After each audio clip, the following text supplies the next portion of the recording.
வணக்கம். உலக நீதி 1வது பாடல் 2வது வரி.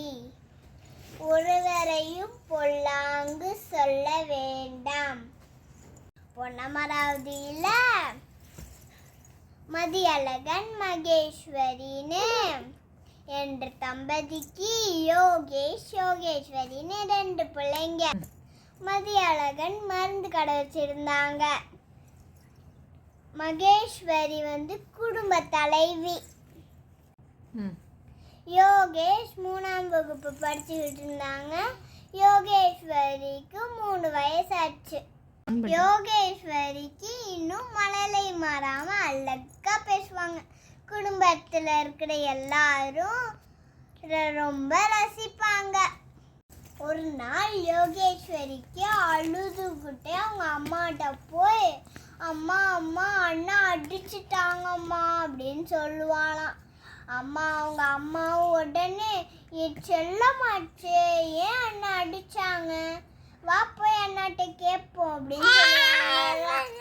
உடனே அம்மாவும், யோகேஷ் இங்க வா அப்படின்னு கூப்பிடுவாங்களாம். யோகேஷ் அண்ணா வரத்துக்குள்ள யோகேஸ்வரி ஓடி போயிடுவாளாம். யோகேஷ் வந்த உடனே, ஏன் அவளை அடிச்ச அப்படின்னு கேட்பாங்க. யோகேஷ் சொல்லுவானா, இல்ல கீழே கிடக்கிறது எல்லாமே வாயில எடுத்து வச்சேன், அதை தட்டி விட்டேன், சரி போ அப்படின்பாங்க. அப்புறம் ஒவ்வொரு நாளும் யோகேஸ்வரி அப்போ பக்கத்து வீட்டு அண்ணா திட்டுறாங்க, எய்த்த வீடு அக்கா திட்டுறாங்க என்னைய அப்படின்னு கொலை சொல்ல ஆரம்பிச்சிடுவா. அப்புறம் பள்ளிக்கூடத்துக்கு போன உடனே, என் பேனாவை பிடுங்கிட்டாங்க, என் பென்சிலை பிடுங்கிட்டாங்க அப்படின்னு குறை சொல்ல ஆரம்பிச்சிடுவா. அவங்க அம்மா எதுவுமே சொல்லாம சரி அப்படின்னே சொல்லுவாங்க. அப்புறம் கல்லூரிக்கு போனா, அங்க ஆசிரியர் எனக்கு நல்ல மதிப்பெண் போட மாட்டாங்க அப்படின்னு குறை சொல்ல ஆரம்பிச்சேன். அப்புறம் வேலைக்கு போனா, எனக்கு சம்பளம் நிறைய தர மாட்டாங்க, எனக்கு மட்டும் நிறைய வேலை கொடுக்குறாங்க அப்படின்னு குறை சொல்ல ஆரம்பிச்சேன். அப்புறம் ஒரு நாள் வீட்டுல யோகேஸ்வரிக்கு கல்யாணம் பண்ணலான்னு முடிவு பண்ணிட்டாங்க. கிருஷ்ணன்னு ஒரு பையனை பார்த்து கல்யாணம் பண்ணி வச்சுட்டாங்க. யோகேஸ்வரி 3 நாள் கழிச்சு யோகேஸ்வரி கிருஷ்ணன் கிட்ட, உங்க அம்மாவும் உங்க அக்காவும் ஏன் இப்படி என்னை முழிச்சு பார்க்குறாங்கன்னு கேட்டா. கிருஷ்ணன் பொறுமையா, நான் ஒன்று சொல்றேன், நீ கோச்சுக்காத அப்படின்னு சொல்லுவாங்க.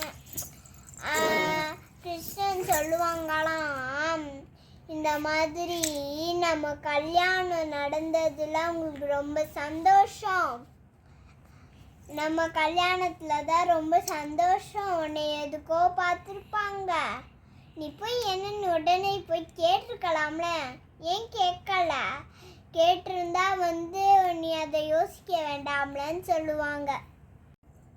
உங்க அம்மா சொல்லியிருக்காங்க, நீ இந்த மாதிரி ஏதாச்சும் சொல்லிக்கிட்டே இருப்பேன்னு சொல்லியிருக்காங்க, ஆனா அப்படி பண்றது தப்பு.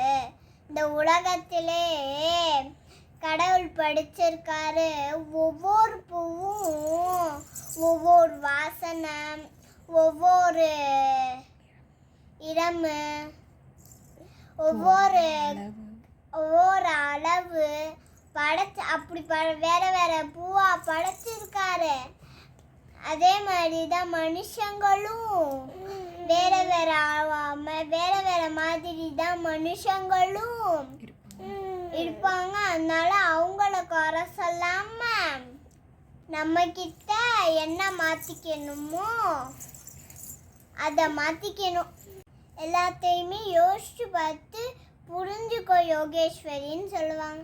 உடனே யோகேஸ்வரியும், சரிங்க நீங்க சொல்றீங்க, எனக்கு புரியுது அப்படின்னு சொல்லுவாங்க. நானும் இனிமேலே கொஞ்சமா பேசுறத குறைச்சிக்கிறேன் அப்படின்னு, பொல்லாங்கு சொல்ல மாட்டேன் அப்படின்னு சொல்லுவாங்களாம். யோகேஸ்வரி மாதிரி நீங்களும் புரிஞ்சுக்கிட்டு ஒருவரையும் பொல்லாங்கு சொல்லாம சந்தோஷமா வாழுங்க. நன்றி.